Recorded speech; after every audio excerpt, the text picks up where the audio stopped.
The city credits fewer immigrants in shelters to several factors, including helping people obtain work authorization. It's a very lengthy, very complicated process, and new immigrants are not the only ones struggling through it. Some non-citizens and mixed status families also face these challenges. So a mixed status family has some members who are U.S. citizens, some who are not. And now an effort to expand work authorization for those families. Denver 7's Jessica Crawford joins us tonight to explain how the expansion can help strengthen Colorado's workforce. Jessica? That's right. So according to the U.S. Bureau of Labor Statistics, there were nearly 9 million job openings across the country as of January.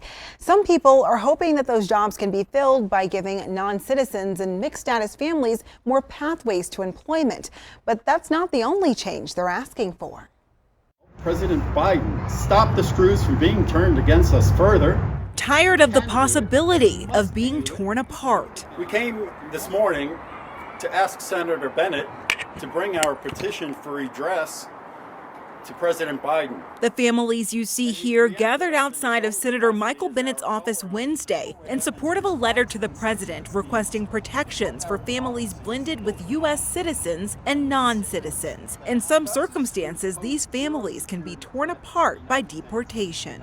No one can explain why the law must punish American families this way. Senator Michael Bennet, along with several other U.S. lawmakers, signed off on a letter to the president asking for non-citizen spouses of U.S. citizens to be allowed to work while their green card cases are pending, to develop a process to allow non-U.S. citizens with citizen spouses to seek parole on a case-by-case basis instead of always using a one-size-fits-all process, and more protections for non-U.S. citizens who are caregivers to their family members. My own American family's fate being buffeted like this is unconscionable. Ed Markowitz, a member of American Families United, says those changes could help fill open jobs in Colorado and across the country. Our immigration system is ripe for producing a strong economy.